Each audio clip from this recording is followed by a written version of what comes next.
that I thought, I want to go out and I want to meet this guy and I want to learn what the hell he's about. And now I'm like, this is a hero, man. This is a hero who's WhatsApping me. He WhatsApped me yesterday. I'm like, are you kidding me? Am I telling you, man. Or what? Telling you, man. You don't believe anybody. I didn't even tell anybody I was going down to try to find him in this city of 2 million people, because they would have said that's stupid, or won't you be embarrassed, or isn't this dumb, or what are you going to say? I don't know. It's going to work out. Yeah. Why? Because I've set enough of a pattern in my life to believe that if you do the right things, good. Sit back and relax and get ready for another exclusive episode of the Online Marketing Secrets Podcast with Lopez. This episode is brought to you by ERC. Let me ask you a question. Did you have a business during the pandemic with 5 or more employees? If the answer is yes, you might be leaving money on the table. All you got to do is go to ercbankroll.com and you can get your money. The best part about this, it only takes 5 minutes or less to see if you qualify. Go to ercbankroll.com and put in your name, email address, answer 2 questions, click on the submit button, and you're done. It's that simple. And get your money. So don't wait. Go to ERC Bankroll. Welcome to another episode of the Online Marketing Secret Podcast. I'm your host, Lopez. So like and share this episode. So today, I have another special guest. But before I get into that, like, share this episode, and I would appreciate it if you left me a 5-star review in iTunes. Love it or hate it. I want to hear what you think. I want to hear your questions. I want to hear your feedback. So I appreciate that. So today I have a really special guest, and I had the privilege of talking to this gentleman, very unique person, if I say so myself. He's a serial entrepreneur, digital marketing expert. He's somebody that's been around the internet for a long time. So if you ever thought about starting a business from scratch, he's done exactly that. He started not one brand, but 2 brands from scratch. He started one brand, and within 6 years, he made over $100 million. The name of the brand is called Portland Leather Goods. And the second brand he started in 2022. It's a shoe and accessory company. He started that brand and he made over $10 million within 12 months. My special guest is Curtis Matsko. Welcome to the show. So, where you from? I grew up in Montana, but started my companies in Leon. In Portland, Oregon. Wow, I already jumped around the world. Yeah. Okay. From Montana, grew up there, youngest of 4 boys, and I started this particular company in Portland, and now a lot of our operations are down here in Mexico. Gotcha, man. So how'd you get into the business? Is it something that you always wanted to do? Because I know a lot of us, we don't go to school for a lot of the stuff that we venture in as life takes us on this long journey. So how'd you get started? The funny thing is I have 9 college degrees. Oh, wow. Damn. And someone always said, what did you study? Business, marketing? I'm like, no. Like English lit, philosophy, political science, creative writing. And they said, what did you do with that? And I said, well, I'm one of the smartest people I've ever met. And I never lose Trivial Pursuit. And I learned how to think and actually solve problems and figure shit out. And so I actually was hired in marketing. I was working on my PhD, and just right before I completed it, I just quit. I said, this is not for me. And I drove my car out west, and going over the mountains, my transmission went out on my old car, and I broke down in Salt Lake City. I went to a bar, bumped into this guy I knew from college. He said, hey, you obviously don't have a job. You have a broken down car with all your stuff in it. And he said, we have this team that's flying to do this seminar. It's a sales seminar in Florida. I bet you I can get you on, make money for 3 days. I went for 3 days with these guys. And on the plane flight back, the guy came back and fired me and said, you're the worst person at sales and marketing I've ever seen. You know nothing. You're too intellectual. I am a competitive bastard, and I literally started a company doing something very similar to what they did. They were very big at the time. 3 years later, they were out of business, and that guy came and asked me for a job. Wow. So it didn't take me long. I think my personality is more sales and marketing than school, but I was in school for so long that I didn't know what I wanted to do. Nobody in school knows what they want to do. No. You just don't know. It's just there to get out and see the world and figure out what the hell it is you really want to do, what you're good at, and what's fun. So that's how I got into marketing, and now I've been doing it for 30 years, and I think I'm pretty damn good at it. Wow. I bet you that's a nice long story. There's so many little stories in the middle of there. That's what I always forget about. Yeah, it's if you do this entrepreneur venture long enough, you realize that it's just overcoming obstacles and stories and all the things that hit you, and that most people just give up. And life's gonna throw things at you. You might as well be doing something you love while it doesn't, right? You should. I didn't know my passion was sales and marketing, and I guess it's not. My girlfriend said I'm too shallow to have a passion. She said that my passion is when I do something that everybody likes and I like taking credit for it, right? So basically, when I'm successful, people say, you're awesome. And I'm like, that's my passion then, right? I like selling leather bags because people tell me I'm awesome because I do it. So that's just how shallow I am. But it also is a good life to get up every day and to do the things that you love. I literally wake up and have coffee at 6 every morning as the sun's coming up. And I just cannot wait until 8:30 when the first folks start coming in that I get to start working and seeing people and doing what I do. Yeah, man, that's great. There's the shallowness, that's a part of your genius. I always say that. It's like I believe that too. Yeah. I literally believe that too. It's a thin line between crazy and genius. I always say that. 3 years ago when the pandemic came, we were making all of our leather bags in Portland, Oregon. And when the pandemic came, we were going to be knocked out of business. Like we're gone. Like we're out of business. And my friend said, books will be written about people who got scared and people who got aggressive. No, yeah. And I put on 3 masks and I flew to León, Mexico, where I already knew people, where we already got some of our leather.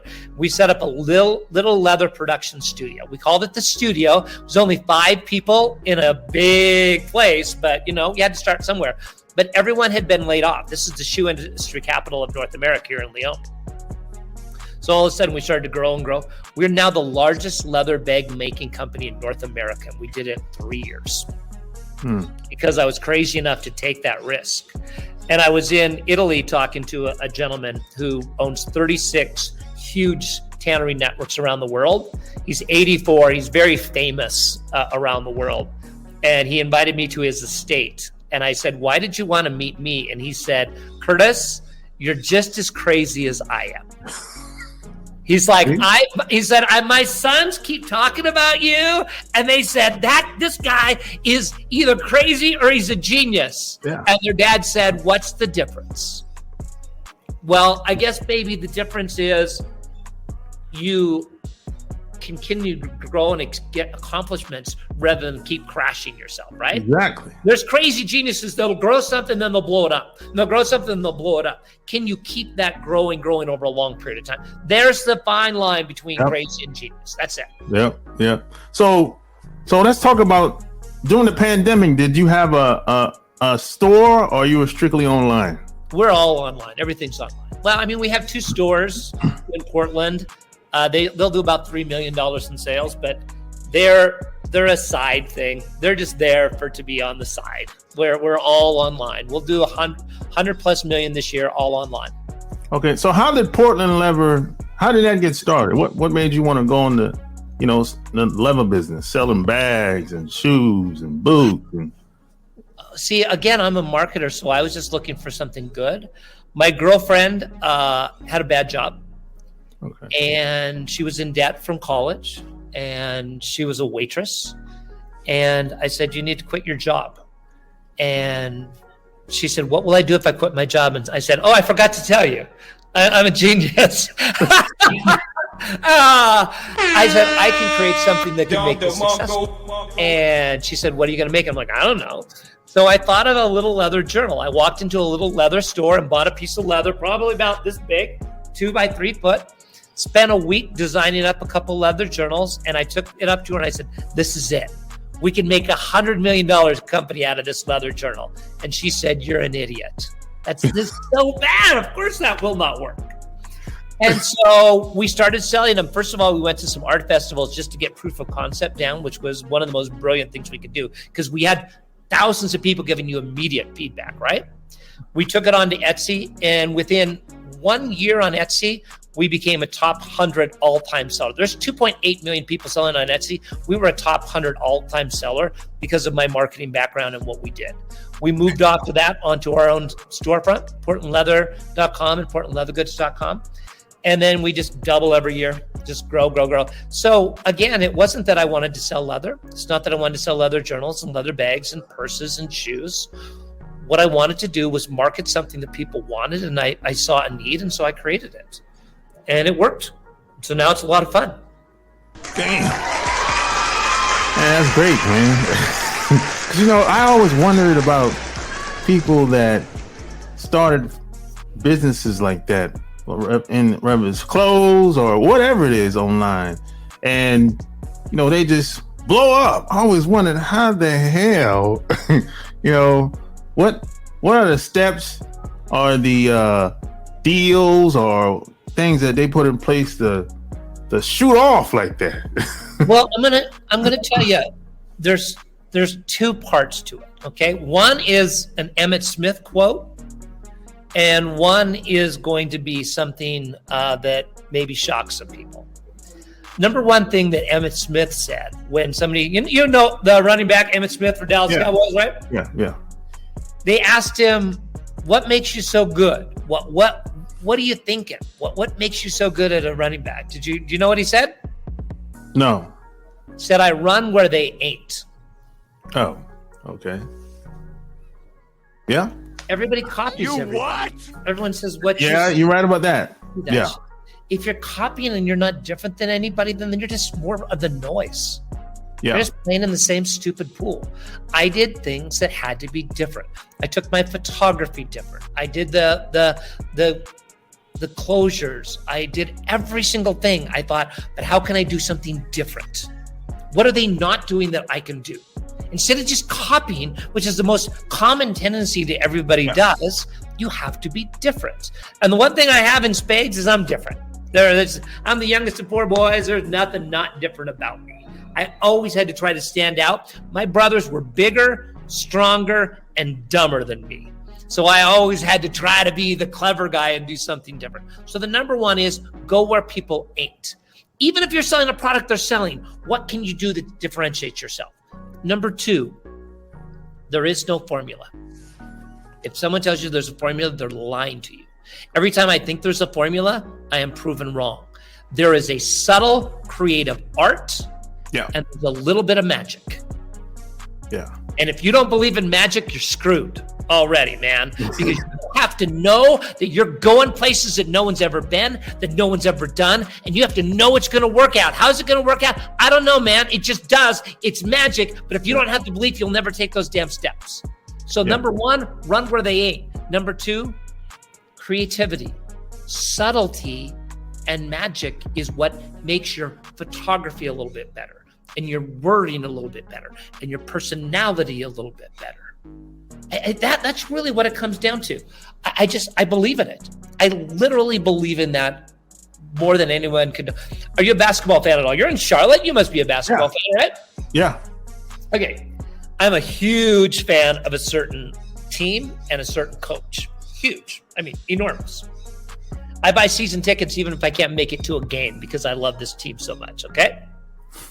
I heard 2 weeks ago that somebody wrote me something and said, did you hear the coach, this famous coach, is in your city in León, Mexico? I'm like, what? They saw it on Twitter. One of his players was down here, and he just had to come down and see that player, right? So I figured out where I thought this person might be. I went, saw him sitting there, sitting in a chair, walked up. I said, hi, my name's Curtis. We sat down, we talked. Ended up that his college basketball coach, I dated that coach's daughter sometime in my life. We became friends. He invited me to go to Europe when the team goes there. He's given me front row seats to every game.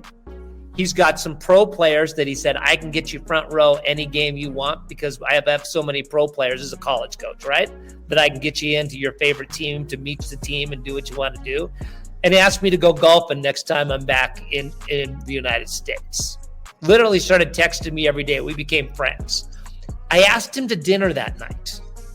And he's meeting with a bunch of we're just sitting here in Mexico, it's a beautiful terrace, having dinner. And I told him my theory. I said, it's about subtlety and magic is how business works. You have to believe. And he said, Curtis, do you know how many times someone's asked me to dinner? He said, over 1,000. He said, you want to know how many times I've went? 0. Yeah, man. He's like, this is my first time. He said, I'm so glad I came out. I cannot believe this. He said, there was something magical about you that I thought, I want to go out and I want to meet this guy and I want to learn what the hell he's about. And now I'm like, this is a hero, man. This is a hero who's WhatsApping me. He WhatsApped me yesterday. I'm like, are you kidding me? Am I telling you, man. Or what?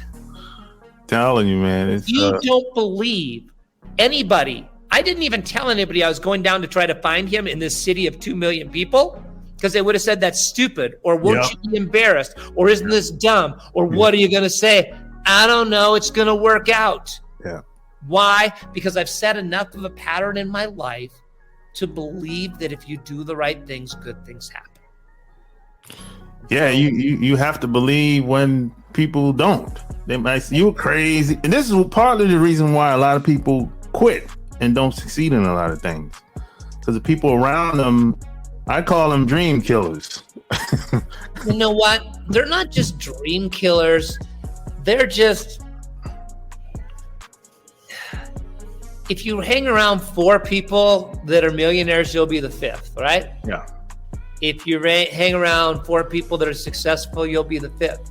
You hang around 4 happy people, you'll be the 5th. If you hang around 4 people that suck, you be the next.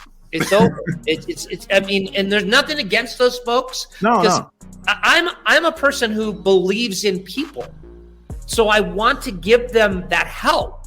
I want to say, I see in you that you can get this, but you don't get my time and energy and effort when you bring me down, right? You just don't get that because you will derail me because that happened a lot in my life. I want you to know that. That happened a lot where I had a lot of friends who I saw their potential and they literally kept dragging my hopes and my dreams and my everything down just subtly. And you know what I do? I don't know if you know this. The reason you were contacted and the reason I'm on LinkedIn, you could not find me on the internet 3 months ago. I did not exist. You type in my name, there was not a picture. There was nothing. I did not exist. I only did this recently because I said, I want to surround myself with better people. That's it. I don't waste time with anybody. I have a gentleman, there's a guy I met recently. His name's Adam Robinson. He owns a company called retention.com. Yeah. So I met Adam a few months back, and him and his wife are flying down on Thursday to spend the weekend with me down here in Mexico. And he said, Curtis, my wife loved you. She thought you were nice. We want to spend more time with people like you who are optimistic, who are kind, who are interesting. Because once you start growing in business, you surround yourself with better and better and better people. And guess what? It just gets easier and easier and easier. And this is because I made a conscious decision that I'm going to surround myself with better people. So I opened that up, and guess what? Magically, ta-da! It worked. I mean, this stuff just works that way. It is that powerful. I'll tell you something. I know your online marketing secrets. I have a fun story for you. My ex-girlfriend read in the world's first online daily newspaper back in 1995. She was at University of Missouri, Columbia, and they had an online daily newspaper, and she would go in the middle of the night and sit there and type in and take the AP things and put the HTML and put it for an online paper for the University of Missouri. World's first online daily newspaper. And I used to go in because I'm a guy and she was pretty, right? So I'd go in at 2 o'clock, 3 o'clock in the morning and hang out with her. And I would say, people should be selling something on this. You should use this internet to sell. And she's like, that's not what it's for. It's not what it's for. I'm like, it should be. It will be. She said, I don't believe you. I quit what I was doing at that time, wrote a book about internet marketing, one of the first in the world back in 96, 97, and started up my first online marketing back in the day. And now the world has changed, but the basics are still the same, right? You got to be ahead of the curve. You got to be good. You got to put it in for time. You got to surround yourself with good people, and you got to believe, and you got to go forward. I think that the number one thing that if I was going to help anybody, because I'm fortunate, I get a lot of people that ask me what to do, and I'm going to tell. Is that okay if I tell you what I think the absolute secret to online marketing is? Oh, sure. Some people think you think a lot, move slowly, get it right, and that success will come quickly. It's exactly the opposite. You move like freaking crazy. Yeah. You try everything, and success will always be longer than you think it is. Much longer than you think it is. As long as you say, I'm going to work my ass off and I don't expect the rewards coming in for a while, you will continue to grow and be successful. Yeah. If you expect it to be slow and half-ass it and expect it to be coming around, it's not. And when I started to do some of these podcasts, my cousin heard me talking to some of them. He said, Curtis, you're the nicest guy I know. You kind of sound like an asshole on some of these podcasts.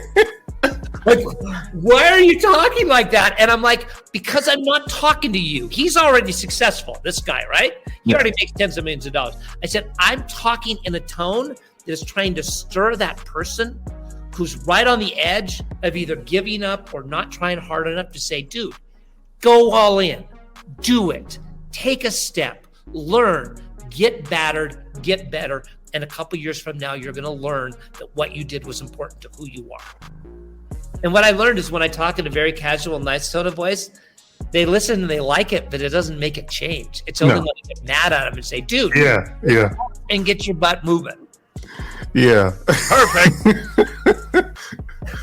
Yeah. So man, you were online in the 90s. Yeah. No, I didn't come online till like 2004. Okay. So what do you think is the biggest change from the 90s up until now? Do you think it's easier today? Oh, of course. Or you think it's easier? Yeah. Oh, of course it is. Yeah. Yeah. I mean, we had to create some of the technologies at the time. I mean, you know how take a picture, drop it into a website, scale it right there, like some things like I was doing that in 98, 99, had to hire programmers. At the time, you're just making it up. You had to convince people that online was the right way, and you had to create the technology. Now that you have the foundation, the marketing takes precedent. We had to do the technology plus the marketing. Oh. That sucks. Yeah. Now the technology already exists, right? Just go out there and do what those things are. One of the things that I'm doing now that I've never done before is a physical product. We'll make a lot of bags this year. I mean, we're the largest leather bag maker in North America, okay? That's a lot of leather. That's a lot of leather bags. That's a lot of purses. That's a lot of wallets. But I own the manufacturing.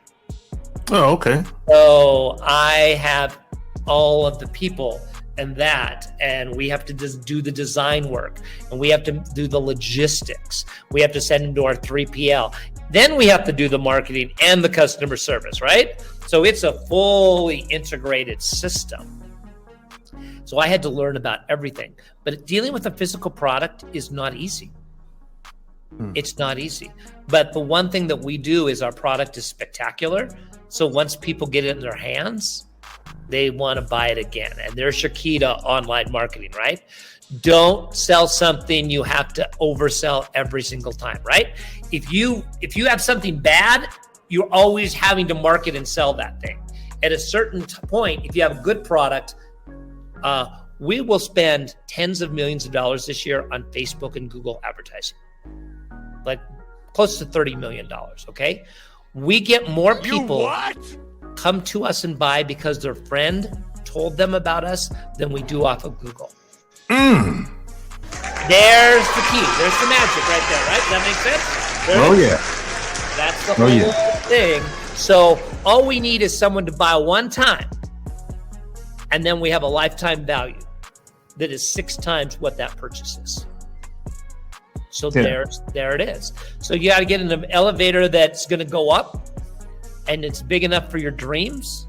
And then you've got to do something. If it's a physical product, or I don't care if it isn't a physical, it's got to be better than what they're expecting. You got to shock them a little bit. They got to have low expectations when they get that and say, there's no way at this price it could be that good. No, it's better. Yeah. They got to feel like they stole from you. I didn't pay enough for this. Easy. Why? Because they can't shut up about it to their friends because of that, right? Yeah. They can't. So there's a few little things in there. I hope that some of your folks can take a look at and understand and distill into it. Yeah, man. I appreciate you for coming on, man. You like you've done. Well, first off, when did you start Portland Leather Goods? When 2016. Okay. So this is way before the pandemic. So during the pandemic, did that affect any of your business at all? Everything. Okay.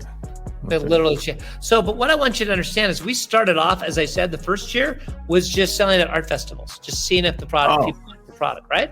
Okay. Then the next year we went on to Etsy.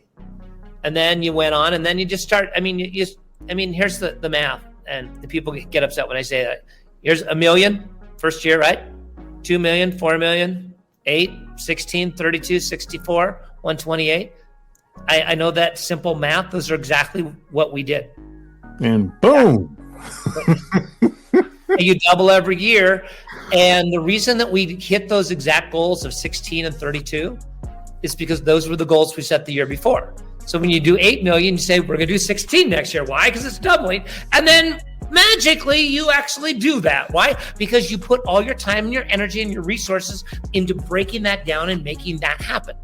Should I have actually said we should triple? Maybe. Maybe that cost us a lot of money. Maybe that doubling kept me from going too crazy and trying to grow it too big and blowing the thing up. Because there's nothing against somebody saying, hey, if you could take your company and go from 1 million to 100 million in 6 years, would you do it? Of course you would. Yeah. I think they would. Yeah. But I tell you, there are times where I'm like, we're going too slow. And what I mean by that is every day I'm telling people we're going too slow. That's great, man. So, hey, if people wanted to follow you, where would they go to? There is no other way to contact me other than LinkedIn. I just don't have anything else out there. I've got a Curtis Matsko Instagram, but that's just me and pictures of me sitting on a deck in Mexico or Italy or something, right? That's boring stuff. No, you have videos on there. On LinkedIn. Yeah. Yeah, no, LinkedIn, I talk to people every day. I go on there and the reason that I do those videos is mostly for myself because I'm selfish. It helps me distill my thoughts when I do that. So you can go on. But it's also when things come up day to day, it's the time to talk about them. You can't wait for a year and then say, Curtis, what did you learn last year? The learning happens day to day and hour to hour and minute to minute. So only by recording what you're doing and remembering what got you there, because hindsight's really easy. I watched Air last night. You know the Michael Jordan show Air? Oh, yeah. And everyone's like, well, of course, that makes a lot of sense that they signed him to the Air Jordan and they did that. No. It didn't. I'm from Portland, Oregon, man. That was it was like they had to risk everything in their company. It was the long shot. And now you look back. But that movie says, look at all the little things that were going on at that time. In retrospect, looking back, you're like, that was easy. Those decisions are never easy in real time. We bought our building in Portland, Oregon, and it's big, 24,000 square foot, beautiful building. When I wanted to buy that building, everyone said, Curtis, you're crazy. Why would you do that? And 6 months later, they're like, well, of course, we couldn't have grown if we didn't have the whole, you know what I mean? Yeah. But when you're signing the paper at the bank for $5 million, you're like off of an Etsy company. You're like selling a few bags on Etsy and you want to buy a $5. That's crazy. Yeah. In hindsight, everyone says, well, of course. No, all of these decisions are hard at the time. Yeah. They're all hard, but they all work out when you see the big picture, you surround yourself with good people, and you just build it the right way. So LinkedIn, Curtis Matsko, you see it right there. Go on and type my name in. I'm still, at this point, answering the messages that I get on there. That is not going to be safe. If you send it to anyone gets a hold of my email, which many people have, that's not really me, everybody. All you salespeople, I got an assistant that's reading that. You're not getting through to me. The LinkedIn is at this point the only and the best way to get a hold of me. There you have it. Like, share this episode. All links will be found in the show notes. Until next time, we're out. Peace.